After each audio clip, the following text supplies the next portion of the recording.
الحمد لله وكفى والصلاة والسلام على سيد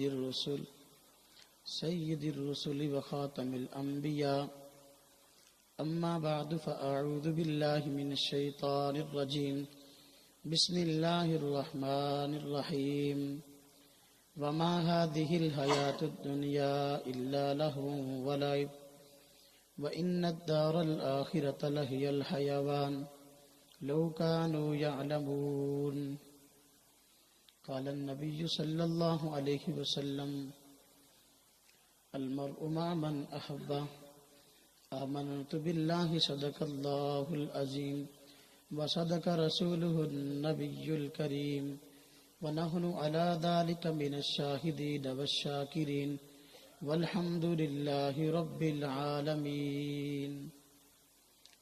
واجب الاحترام بزرگوں اور بھائیوں، مسلک اہل سنت والجماعت سے تعلق رکھنے والے غیور نوجوان دوستوں اور عزیزوں، اللہ رب العزت نے ہر انسان کو زندگی بھی عطا کی ہے اور ہر انسان کو موت سے بھی واسطہ پڑنا ہے۔ ایک دنیا کی زندگی ہے، ایک آخرت کی زندگی ہے۔ دنیا کی زندگی کی حقیقت اللہ رب العزت نے قرآن کریم میں واضح فرمائی ہے، آخرت کی زندگی کی حقیقت بھی اللہ رب العزت نے قرآن کریم میں واضح فرمائی ہے۔ یہ دنیا کی زندگی اللہ رب العزت نے اس کے متعلق فرمایا، یہ تو ایک کھیل اور تماشے کا نام ہے۔ وَإِنَّ الدَّارَ الْآخِرَةَ لَهِيَ الْحَيَوَانُ، اصل زندگی تو آخرت والی زندگی ہے۔ آخرت والی زندگی بہتر اس وقت ہو سکتی ہے جب کہ انسان کی دنیا والی زندگی بہتر ہو جائے۔ یہ دنیا دھوکے کا گھر ہے، یہ دنیا آزمائشوں کا گھر ہے۔ یہ دنیا کی زندگی اصل میں ہے ہی آخرت کی تیاری کے لیے۔ انسان اگر اپنی زندگی کے ہر مرحلے پر غور کرے، اس کو اپنی پہلی زندگی ایک فضول کام کے اندر یا فضول مصروفیت کے اندر نظر آئے گی اور سابقہ زندگی پر اس کو پچھتاوا ہوتا ہے۔ آپ دیکھیے، ایک انسان جب دنیا میں آتا ہے، بچہ دنیا میں آ کر آنکھ کھولتا ہے، جب وہ دنیا میں آتا ہے آنے کے بعد روتا ہے۔ روتا کیوں ہے؟ اگرچہ اس کی وجوہات اور بھی ہیں۔ ایک وجہ یہ بھی ہے، وہ یہ دیکھتا ہے کہ پہلے میں کسی اور جہان میں رہتا تھا، اب میں اور جہان میں آیا ہوں، پتہ نہیں یہاں کا ماحول کیسا ہو، پتہ نہیں یہاں کا رہنا سہنا کیسا ہو، یہاں کے لوگ کیسے ہوں، یہاں کیا صورتحال ہو۔ وہاں اکیلا رہتا تھا، وہ زندگی ایک اچھی لگتی تھی، لیکن اب ایک زندگی ہے، پتہ نہیں یہاں دل لگے کہ نہ لگے، پتہ نہیں یہ بہتر ہو کہ نہ ہو، پتہ نہیں یہاں کیا کچھ ہو۔ وہ دنیا میں جب آتا ہے تو روتا ہے۔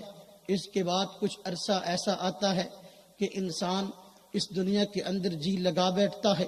بچہ جب آتا ہے تو اس کی خوشی منائی جاتی ہے، ماں بھی اس کو اٹھاتی ہے، بہن بھی اس کو اٹھاتی ہے، والد بھی اس کو اٹھاتا اور خوشی مناتا ہے، چچا بھی خوش ہوتا ہے، بڑے بھائی بھی خوش ہوتے ہیں، سارے کے سارے حضرات اس کے آنے کی خوشیاں مناتے ہیں۔ جب وہ دیکھتا ہے کبھی اس کو کوئی اٹھاتا ہے، کبھی اس کو کوئی اٹھاتا ہے، تو وہ خوش ہو جاتا ہے اور اپنی سابقہ زندگی پہ افسوس کرتا ہے، ہائے کاش کہ وہ زندگی جو میری پہلے تھی وہ بھی آج والی زندگی ہوتی۔ میں پہلے جہاں میں اکیلا رہتا تھا، یہاں دیکھو کتنے لوگوں کا سہارا ہے۔ تھوڑا سا میں روتا ہوں، کبھی مجھ کو بھائی اٹھا لیتا ہے، کبھی مجھ کو والدہ اٹھا لیتی ہے، کبھی مجھ کو بڑی بہن اٹھا لیتی ہے۔ میرے ہر ضرورت کا، میری ہر پریشانی کا خیال رکھا جاتا ہے۔ اصل زندگی تو یہ ہوئی، سابقہ زندگی کیا تھی؟ وہ تو ایک پریشانی کا باعث تھی، وہ تو ایک کھیل اور تماشا تھی۔ اصل زندگی تو یہ ہے، لیکن یہی انسان جب تھوڑا سا آگے قدم رکھتا ہے، اس کی اور زندگی شروع ہوتی ہے۔ چھوٹے چھوٹے کھلونوں کے ساتھ وہ کھیلنے لگتا ہے۔ آپ نے کبھی غور کیا ہوگا، جب بچہ 1.5 سال کا ہوتا ہے، والدین اس کو کھیلنے کے لیے کھلونے لا کے دیتے ہیں، تو وہ اس کھلونے سے کھیلتا ہے، اسی کھلونے کو اپنی زندگی سمجھتا ہے اور اسی کے ساتھ اپنا وقت گزارتا ہے۔ وہ کھلونا جس کے ساتھ وہ کھیلتا ہے، اگر دوسرا بچہ اس سے وہ کھلونا چھین لے تو وہ بچہ زاروں قطار ہوتا ہے، وہ ایسے سمجھتا ہے کہ اس کی دنیا ہی بگڑ گئی، اس کی دنیا ہی اجڑ گئی، وہ اس کائنات کے اندر اب وہ نہتا رہ گیا۔ اس کھلونے کے چھل جانے کی وجہ سے وہ زاروں قطار روتا ہے، گویا کہ اس کھلونے کو وہ اپنی زندگی سمجھتا ہے۔ لیکن اب تھوڑا سا آگے بڑھیے، جب اس کی زندگی کا اگلا مرحلہ آتا ہے، ایک وقت وہ آتا ہے کہ وہ چلنے پھرنے لگتا ہے۔ اب گلی اور محلے کے اندر وہ کھیلتا ہے۔ اب جب گلی اور محلے کے اندر کھیلنے جاتا ہے، سارا دن کھیلتا ہے، اس کو اپنی صحت کی کوئی پرواہ نہیں، اس کو اپنے کپڑوں کی کوئی پرواہ نہیں، اس کو اپنے بالوں کی کوئی پرواہ نہیں۔ جب کھیلتا ہے سارا دن، بسا اوقات مٹی کے اندر کھیلتا رہتا ہے۔ اب وہ یہ سمجھتا ہے اصل زندگی تو یہ تھی، سابقہ زندگی کیا تھی کہ میں چارپائی پہ پڑا رہتا تھا، کوئی مجھ کو اٹھاتا تو اٹھاتا، میں باہر جاتا، اگر کوئی نہ اٹھاتا چارپائی پہ پڑا رہتا۔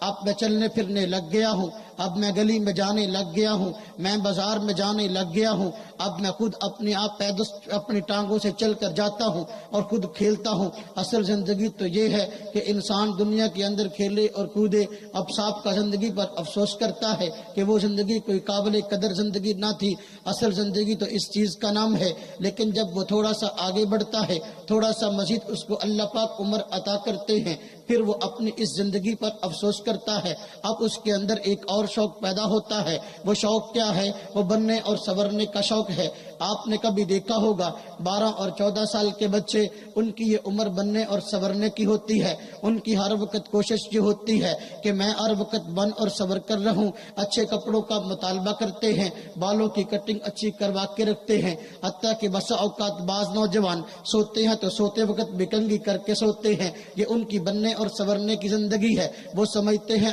آدمی اصل زندگی تو یہ ہے بن اور سنور کر رہے اور آدمی اچھے طریقے سے صاف اور ستھرا رہے۔ وہ کون سی زندگی تھی؟ میں گلی اور کوچے کے اندر مٹی کے اندر کھیلا کرتا تھا، میرا سر کے اندر بھی مٹی تھی، میرے ہاتھ اور پاؤں مٹی سے بھر چکے ہوتے تھے۔ اصل زندگی تو یہ ہے کہ انسان صاف اور ستھرا رہے۔ اب میری زندگی ہے جو قابل فخر ہے۔ اب سابقہ زندگی پہ افسوس کیا۔ یہی آدمی جب جوانی پہ قدم رکھتا ہے، جوانی پہ قدم رکھنے کے بعد اب کیا ہے؟ اب اس کے دل میں خواہش پیدا ہوئی کہ دیکھو محلے کے فلاں بچے کی شادی ہوئی، محلے کی فلاں بچی کی شادی ہوئی، میرے ساتھ فلاں بچہ پڑھتا رہا، میرے دوست کی شادی ہو گئی، میری بھی شادی ہونی چاہیے۔ گھر والوں سے مطالبہ کرتا ہے کہ دیکھو فلاں کی شادی ہوئی، فلاں کی شادی ہو گئی، میری بھی شادی ہو جانی چاہیے۔ اصل زندگی تو یہ ہے کہ انسان دنیا کے اندر آئے، اس کی شادی ہو، اس کے بیوی اور بچے ہو، اپنے بیوی بچوں کے ساتھ آدمی خوش و خرم رہے۔ گھر والے کہتے ہیں اچھا چلو ٹھیک ہے تیری شادی کر دیتے ہیں، اس کے لیے رشتے کا انتخاب ہوتا ہے، اس کی شادی ہوتی ہے۔ جب وہ شادی کرا چکا ہوتا ہے، اب اس کے دل میں دو امنگیں پیدا ہوتی ہیں۔ ایک امنگ یہ ہے میرے فلاں دوست کی شادی ہوئی، اس کو اللہ پاک نے بیٹا عطا کیا، میری بھی یہ خواہش ہے اللہ پاک مجھ کو بھی بیٹا عطا کرے۔ اب یہ اس کی خواہش ہے۔ اب وہ اپنی سابقہ زندگی پر افسوس کرتا ہے، پہلے تو میں اکیلا تھا، اکیلا رہتا تھا، لیکن اللہ پاک نے اب مجھ کو رفیق حیات عطا کی ہے جو میری پریشانی کا خیال رکھتی ہے، میری صحت اور بیماری کا خیال رکھتی ہے، میرے کپڑوں کا خیال رکھتی ہے۔ اصل زندگی تو یہ ہے کہ آدمی اس دنیا کے اندر رفیق حیات کے ساتھ گزارے۔ سابقہ زندگی پہ افسوس کرتا ہے، وہ کوئی قابل قدر زندگی نہ تھی، لیکن جو ہی اس کی بیوی گھر میں آتی ہے دوسری خواہش اس کے دل میں پیدا ہوتی ہے۔ پہلے تو اپنا گزارا جیسے چلتا تھا سو چلتا تھا، کبھی والد سے پیسے لے لیے، کبھی بڑے بھائی سے پیسے لے لیے، کبھی چچا سے کچھ پیسے مانگ لیے۔ اب شادی ہو گئی ہے، اب اپنا بھی گزارا کرنا ہے، بیوی کا گزارا بھی کرنا ہے، اولاد ہو گئی ہے، اس کو بھی ہم نے کھلانا ہے، اس لیے اس کے دل میں شوق پیدا ہوتا ہے مال کمانے کا۔ وہ دن رات محنت کرنے لگتا ہے، پہلے وہ اپنے لیے جیتا تھا، پھر اپنی بیوی کے لیے جیتا ہے، پھر اپنے بچوں کے لیے جیتا ہے اور دن رات ایک کر دیتا ہے۔ ایسے ایسے افراد بھی دیکھے گئے جو شادی سے پہلے کام نہ کرتے تھے، شادی ہوئی ہے تو اب 24 گھنٹے حتیٰ کہ نیند نہ آنے والی گولیاں کھا کر 24 گھنٹے کام کرتے نظر آتے ہیں۔ کیا ہے بیوی کا کیا بنے گا، بچے کا کیا بنے گا، اس فکر کے اندر اب وہ 24 گھنٹے جاگ کر ڈبل ڈیوٹیاں کر رہے ہیں. اب کوشش ہے گھر کے اندر مال آ جائے, بیوی کا جو دنیا کا یہ سارا معاملہ ہے سنور جائے, اور بچوں کی دنیا سنور جائے. اس کے لیے دن رات کوشش کرتا ہے. اب اس کا کیا ہے, اگر گھر پہلے ایک مشترکہ تھا, جب باپ شادی کرتا ہے عام طور پہ گھر مشترکہ ہوتا ہے, سارے بھائی مل کر رہتے ہیں. اب اس کی خواہش ہے کہ میں ایسا کیوں نہ کروں, اپنا پلاٹ الگ لے لوں, اپنا گھر الگ بناؤں, میرا الگ گھر ہونا چاہیے. اس کے لیے دن رات محنت کرتا ہے, حتیٰ کہ ایک وقت آتا ہے گھر اس کا الگ بن جاتا ہے. جب گھر اس کا الگ بن گیا, اب اس کے دل میں خواہش پیدا ہوئی, محلے کے فلاں دوست کے پاس موٹر سائیکل میرے پاس بھی آنی چاہیے, اس کے پاس گاڑی میرے پاس بھی آنی چاہیے. اس کے لیے محنت کرتا ہے اور کوشش کرتا ہے. جب اپنے پاس گاڑی بھی آ گئی, اب اس کی خواہش ہے کہ دیکھو جس طرح گاڑی میرے پاس ہے, اگر میرے 3 بیٹے ہیں, تینوں کے پاس الگ الگ گاڑیاں ہونی چاہیے. جس طرح میرے پاس الگ گھر ہے, میں بچوں کی شادی کروں, تینوں کے لیے الگ الگ گھر ہونے چاہیے. اب اس کے لیے دن رات کوشش کرتا ہے, یہاں تک کہ اولاد جوان ہوتی ہے. اب اولاد جوان ہونے کے بعد ان کی شادی کی فکر کرتا ہے. یہ دنیا کی ساری فکر ہے. اب جب وہ مال کما رہا ہوتا ہے, اپنی سابقہ زندگی پہ افسوس کرتا ہے, ہائے کاش کہ میری 18-20 سال کی زندگی جو میں نے ایسے ہی گزار دی, گلی کوچوں کے اندر بیٹھ کر گزار دی, موبائل فون پہ رات کو باتیں کرتے ہوئے گزار دی, لوگوں کو SMS کرتے ہوئے گزار دی, گلی کوچوں کے اندر میچ کھیلتے ہوئے گزار دی. کاش کہ میں پہلے کام کرنا شروع کر دیتا, آج میرے پاس مال پہلے سے کہیں زیادہ ہوتا, آج میرے پاس جو بینک بیلنس ہے اس سے کہیں زیادہ ہوتا. سابقہ زندگی پہ افسوس کرتا ہے. وہ کوئی قابل قدر زندگی نہیں ہے. اصل زندگی تو یہ ہے کہ انسان اس کائنات کے اندر زیادہ سے زیادہ مال کمائے, زیادہ سے زیادہ بینک بیلنس حاصل کرے. اس لیے اس کے ہاں سب سے معزز آدمی وہ شمار ہوتا ہے جو سب سے بڑا مالدار ہے. اس لیے اس کی کوشش ہوتی ہے مالداروں کے ساتھ تعلق بڑھاؤں, آگے رشتہ داری کروں تو مالداروں کے ساتھ کروں. یہ اس کی خواہش بوڑھا ہونے تک رہتی ہے. جو وہ جوان ہوتا, جو وہ بوڑھا ہوتا ہے, اس کی یہ خواہشات جوان ہوتی ہیں. مال جمع کرنے کی اس کے اندر خواہشیں پیدا ہوتی ہیں, حتیٰ کہ وہ آدمی مر جاتا ہے. جب مر جاتا ہے, اب کثیر مال چھوڑتا ہے. والدین کے جانے کے بعد یا والد کے جانے کے بعد اولاد 2-3 دن روتی ہے, اس کے بعد اپنے کام میں لگ جاتی ہے. مال و جائیداد سارا کا سارا حرام اور حلال اس آدمی نے جو کمایا, اب اولاد نے سنبھال لیا. 3-4 دن کے بعد والد بھول گیا, والدہ ذہن سے نکل گئی, اب اپنے کام کے اندر لگ گئے. لیکن یہ آدمی جس نے ساری کی ساری زندگی دنیا کمانے کے اندر خرچ کر دی تھی, اس کو اصل زندگی سمجھا تھا. لیکن یہ جب قبر کے اندر گیا, فرشتوں نے اس کو اٹھایا اور اٹھا کر اس سے پوچھا من ربو کا, تیرا رب کون ہے؟ وہ آدمی پریشان ہوا, یہ کیسا سوال ہے, یہ کیسی بات ہے, یہ بات تو میں نے آج تک سنی نہیں, یہ کام تو میں نے آج تک کیا ہی نہیں, رب کی پہچان مجھ کو ہوئی نہیں, میں ان لوگوں کے پاس بیٹھا نہیں جو رب کی پہچان رکھتے تھے, جو رب سے تعلق رکھتے تھے. یہ کیسا سوال ہے؟ وہ کہتا ہے ہاں لا ادری, میں اس سوال کا جواب نہیں جانتا. اس سے سوال ہوتا ہے من نبیو کا, تیرا نبی کون ہے؟ تو وہ کہتا ہے میں نے نبی پاک کی سنت کے مطابق زندگی گزاری نہیں, مجھ کو نبی کا تعارف کیا پتا, میں ان لوگوں کے ساتھ بیٹھا نہیں جہاں نبی کی تعلیم دی جاتی تھی, ان کی سنتیں بتائی جاتی تھی. میں کبھی مسجد میں گیا نہیں, میں کبھی مدرسے میں گیا نہیں, مجھ کو کیا پتا من نبیو کا جواب کیا ہے. وہ کہتا ہے ہاں لا ادری, میں نہیں جانتا اس کو, اس کا کیا جواب ہے. پھر اس سے پوچھا جاتا ہے ہاں بتاؤ ما دینو کا, تیرا دین کیا ہے؟ تو وہ کہتا ہے ہاں لا ادری, میں نہیں جانتا اس سوال کا جواب کیا ہے. اب اس کو جوتے پڑنے شروع ہوتے ہیں, اللہ تعالیٰ کی طرف سے عذاب شروع ہوتا ہے. اب وہ اپنی سابقہ زندگی پہ افسوس کرتا ہے کہ دنیا کی زندگی ساری کی ساری میں نے پیسے کمانے کے اندر لگا دی, میں نے حرام اور حلال کی تمیز نہ کی, میں ساری زندگی اپنی اولاد کی خاطر جانے قربان کرتا رہا, قربانیاں دیتا رہا, کھپتا رہا, خون اور پسینہ ایک کیا, لیکن میں نے کبھی بھی اس کام کے لیے تیاری نہ کی جو آج میرے ساتھ معاملہ پیش آیا. میں نے نہ رب کی معرفت حاصل کی, نہ نبی پاک صلی اللہ علیہ وسلم کی سنتوں پر عمل کیا, نہ میں نے دین کو سیکھا. اصل زندگی تو یہ ہے انسان رب کی پہچان حاصل کرے, انسان نبی پاک صلی اللہ علیہ وسلم کے دین پر عمل کرے, آپ سے محبت کرے, آپ کی سنتوں پر عمل کرے. اصل تو دین یہ تھا, لیکن اصل کام تو یہ تھا, میں نے یہ نہ کیا. سابقہ زندگی پر افسوس کرتا ہے, لیکن اس افسوس کرنے کا فائدہ نہیں, اس لیے کہ دوبارہ دنیا میں اس لیے دوبارہ دنیا میں آنا نہیں. جب دوبارہ دنیا میں آنا نہیں اب وہ افسوس کرتا ہے اور وہاں عذاب میں مبتلا ہے. اللہ پاک نے دنیا کی زندگی بھی عطا کی ہے, آخرت کی زندگی بھی عطا کی ہے. دنیا کی زندگی کے متعلق فرمایا یہ کھیل اور تماشا ہے. تم دنیا کی زندگی میں رہتے ہو, جس طرح سے دیکھو کھیل کے بارے میں کچھ پتہ نہیں وہ کب شروع ہو اور کب ختم ہو, اسی طریقے سے دنیا کی زندگی کے بارے میں کچھ پتہ نہیں وہ کب شروع ہو اور کب ختم ہو. دیکھو بسا اوقات بچے گھر سے کھیلنے کے لیے جاتے ہیں, 10 منٹ کے بعد واپس آتے ہیں. کیا ہوا جی, کھیل کر کیوں نہیں آئے؟ کہتے ہیں بچے آپس میں لڑ پڑے اس لیے آج کھیلنے کے لیے نہیں جائیں گے. یا جاتے ہیں 10 منٹ کھیلا,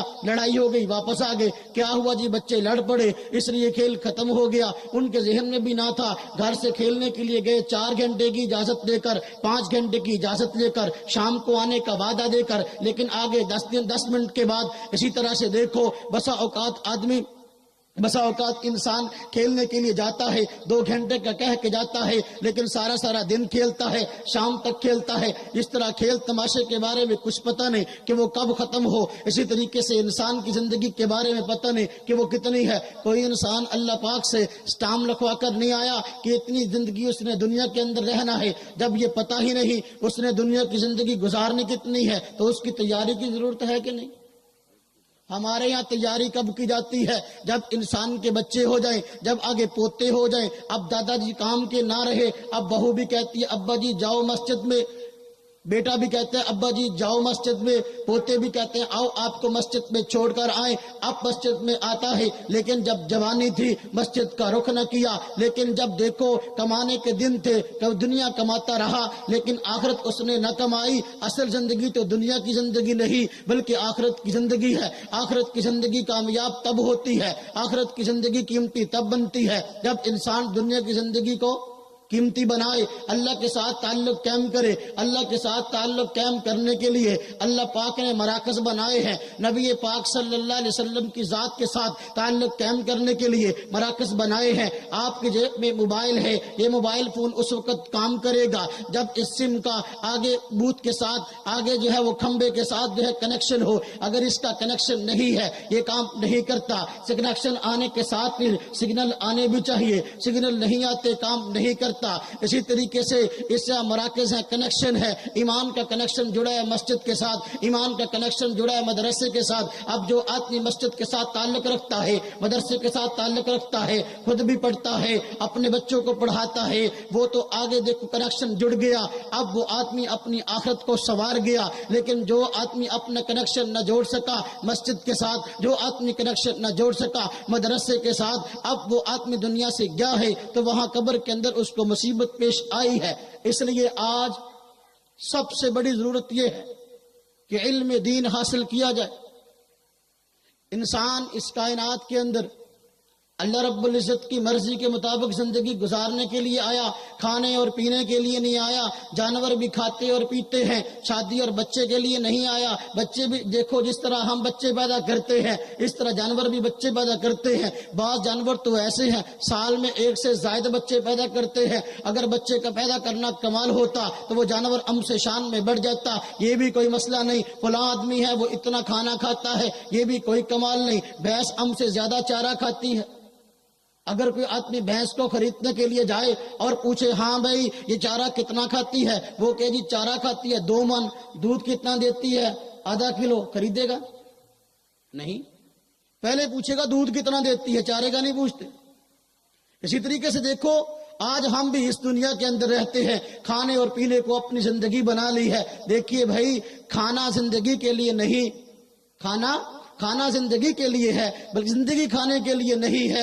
اللہ رب العزت نے دیکھو اس کائنات کے اندر ہمیں بھیجا, اس دین پر عمل کرنا ہے. دین پر عمل تب ہوگا جب ہمارا دینداروں کے ساتھ تعلق ہوگا. اگر دینداروں کے ساتھ تعلق نہیں, دین پر عمل نہیں ہو سکتا. آج بعض لوگ کہتے ہیں علماء کرام جدید تعلیم کے خلاف ہیں. علماء کرام نہیں چاہتے کہ لوگ وکیل بنے, علماء کرام نہیں چاہتے کہ لوگ ڈاکٹر بنے, علماء کرام نہیں چاہتے کہ لوگ انجینئر بنے. ہم کہتے ہیں نا, وکیل بھی بنو, انجینئر بھی بنو, ڈاکٹر بھی بنو اور دیندار بھی بنو. اگر ایک آدمی ڈاکٹر ہے، دیندار بھی ہے، سارا آنکھوں پہ، ایک آدمی وکیل بھی ہے، دیندار بھی ہے، سارا آنکھوں پہ، ایک آدمی دیندار بھی ہے اور ساتھ انجینئر بھی ہے، سارا آنکھ پہ، ہم اس کا احترام کرتے ہیں. لیکن ایسا آدمی جو انجینئر تو ہے، قل ہو اللہ اس کو آتی نہیں، ایسا ڈاکٹر تو ہے لیکن اس کو نماز آتی نہیں، ایسا ڈاکٹر تو ہے لیکن اس کو دین کے بنیادی مسائل کا پتہ ہی نہیں، پاکی ناپاکی کے مسائل کا پتہ نہیں. ہم ایسے ڈاکٹر کے مخالف ہیں.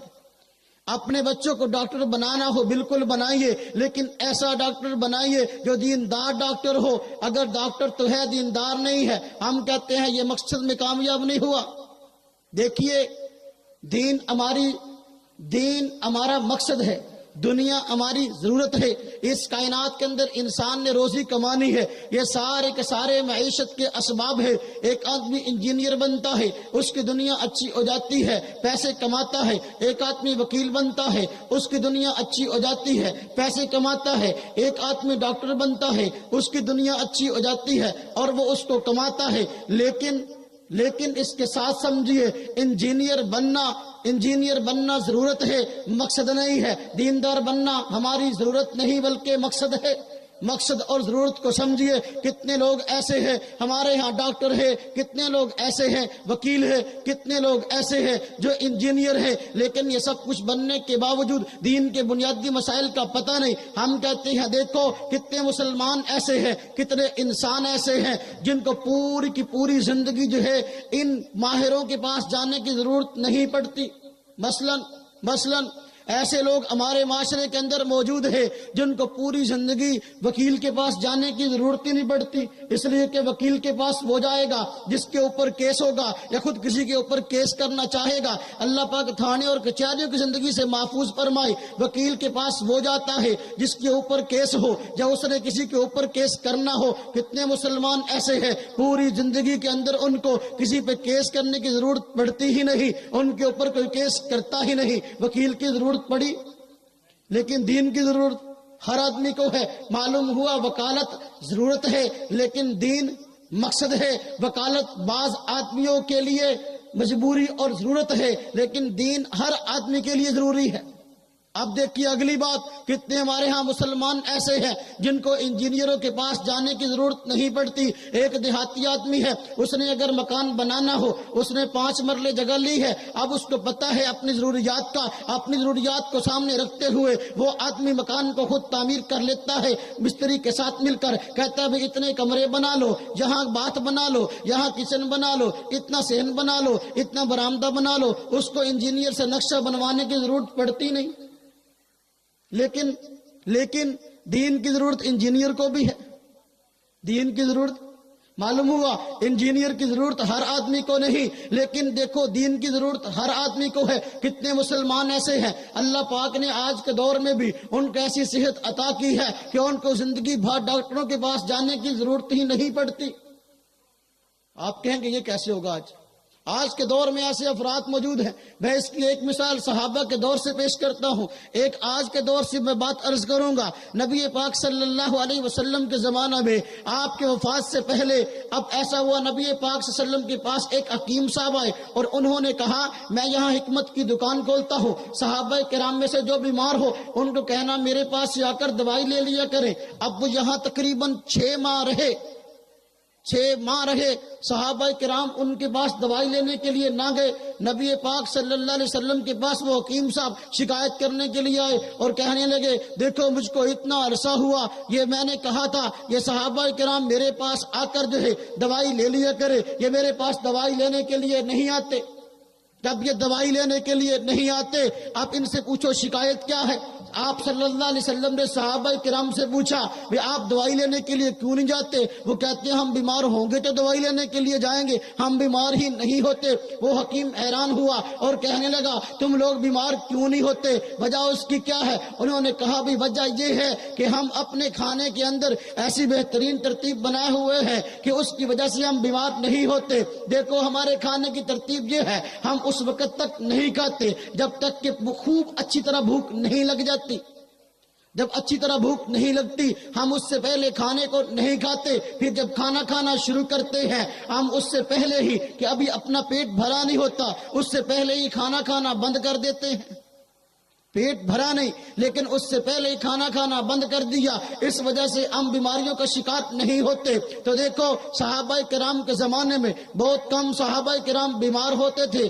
آج ہمارے ہاں دیکھو آج بھی ایسی مثالیں مل سکتی ہیں۔ ہمارے ایک عزیز یہاں چک نمبر 65 ہے، اسی روڈ پر جو ہے وہ رہتے تھے، کچھ عرصہ ہوا فوت ہوئے، 70 سال کی ان کی زندگی ہوئی، ابھی کچھ عرصہ ہوا فوت ہوئے۔ ان کے بارے میں ان کے گھر کے افراد کہنے لگے 70 سال کی زندگی میں یہ کبھی بھی ایک مرتبہ بھی ڈاکٹر کے پاس نہیں گیا، اس کے سر میں درد نہیں ہوا۔ دیکھو اب دیکھو ڈاکٹر کی ضرورت ہے لیکن ہر آدمی کو نہیں، ڈاکٹر کی ضرورت اس کو ہے جو بیمار ہوگا، جو بیمار نہیں اس کو ڈاکٹر کے پاس جانے کی ضرورت نہیں پڑتی۔ بسا اوقات ایسے ہوتا ہے آدمی پورا سال بیمار نہیں ہوتا، بسا اوقات 2 سال بیمار نہیں ہوتا، بسا اوقات کئی سال گزر جاتے ہیں، ڈاکٹر کی ضرورت اس کو پڑتی ہے جو بیمار ہوگا، لیکن دین کی ضرورت ہر آدمی کو پڑتی ہے۔ اس لیے ہمارا ادارہ یہاں جامعہ ام سلمہ کے نام سے موجود ہے، آپ یہاں اپنے بچوں کو داخل کروائیں، ان کو تعلیم حاصل کروائیں۔ دیکھیے یہ انگلش پڑھی ہوئی آپ کے مرنے کے بعد آپ کے کام نہیں آئے گی، آپ کے کام نہیں آئے گی۔ آپ کا بچہ اگر حافظ قرآن ہے، آپ کے فوت ہونے کے بعد قرآن پڑھے گا، آپ کو ثواب ملے گا۔ وہی بچہ اگر اس نے PhD کر لی ہے انگلش کے اندر، اگر آپ کی قبر پہ کھڑے ہو کر وہ انگلش والی کتاب کھڑے ہو کے پڑھے گا، اس کا کتنا ثواب ہوگا؟ کوئی ثواب نہیں ہوگا۔ اس لیے قرآن پڑھائیں گے تو ثواب ہے، اگر دنیا کی تعلیم دیں گے منع نہیں ہے، وہ ضرورت ہے، ہم ضرورت کا انکار نہیں کرتے۔ آج ضرورت کو مقصد سمجھ لیا گیا ہے، آج ضرورت مقصد سمجھ لیا گیا ہے۔ آپ دیکھیے گھر گھر جو ہے مدرسے بن چکے ہیں، مسجدیں بن چکی ہیں، لوگ اپنے بچوں کو پڑھنے کے لیے نہیں بھیجتے، کیوں جی اس نے سکول جانا ہے، اگر یہ صبح کو پڑھنے کے لیے جائے گا سکول سے لیٹ ہو جائے گا۔ کتنی مائیں اور کتنے والدین کا یہ ذہن ہے، ہم اپنے بچوں کو سکول پڑھنے کے لیے اس لیے نہیں بھیجتے، یہ جب مسجد سے آئیں گے سکول جانے کے لیے ان کو دیر ہو جائے گی، اس لیے ہم صبح کو پڑھنے کے لیے نہیں بھیجتے۔ اچھا ہم کہتے ہیں شام کو بھیجو، دوپہر کو بیچو، وہ کہتے ہیں بھئی دیکھو اب سکول سے آئے ہیں، آنے کے بعد ان لوگوں نے تھکے ہوئے ہیں، آرام بھی تو کرنا ہے نا، اب کچھ دیر سوئیں گے اس لیے زور کے بعد نہیں آ سکتے۔ اچھا ہم نے کہا عصر کے بعد بھیجو، عصر کے بعد کیوں نہیں بھیجتے؟ کہتے ہیں دیکھو جی اس نے تھوڑی دیر کے لیے کھیلنا بھی تو ہے نا۔ اچھا عصر کے بعد کھیلنے کے لیے ہے، مغرب کے بعد بھیجو، کیوں نہیں بھیجتے؟ کہتے ہیں اس نے اکیڈمی جانا ہے، اس نے ٹیوشن جانا ہے۔ دین کے لیے ٹائم ہی ختم ہو گیا۔ اگر ہمارے پاس دین کے لیے ٹائم نہیں ہے، اللہ تبارک و تعالیٰ کی ذات کے ہاں ہم کل کو کیا جواب دیں گے؟ کیا سوال کا جواب ہوگا؟ اللہ کے ہاں پوچھ گچھ ہوگی تو کیا بات کریں گے؟ اس لیے آج اس بات کا عہد کرے کہ ہم نے خود بھی پڑھنا ہے، اگر نہیں پڑھے اپنے بچوں کو بھی پڑھانا ہے۔ کون کون حضرات ہیں پڑھنے کے لیے؟ پڑھنے کے لیے اور پڑھانے کے لیے؟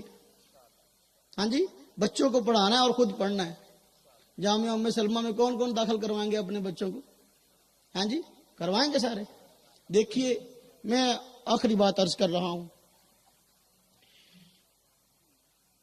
اللہ رب العزت نے اس کائنات کے اندر بہت ساری نعمتوں سے نوازا ہے۔ وَإِن تَعُدُّوا نِعْمَتَ اللَّهِ لَا تُحْصُوهَا، اللہ پاک فرماتے ہیں کہ میں نے انسان پہ اتنی نعمتیں کی ہیں، اگر وہ ان کو گننا اور شمار کرنا چاہے نہیں کر سکتا۔ لیکن سب سے بڑی نعمت ایمان والی نعمت ہے۔ کون سی نعمت اللہ پاک نے عطا کی؟ ایمان والی نعمت ہے۔ ایمان کیسے بچے گا؟ آدمی کا قرآن کے ساتھ تعلق ہوگا، اگر قرآن کے ساتھ تعلق نہیں تو پھر آدمی ایمان اپنا بچا نہیں سکتا۔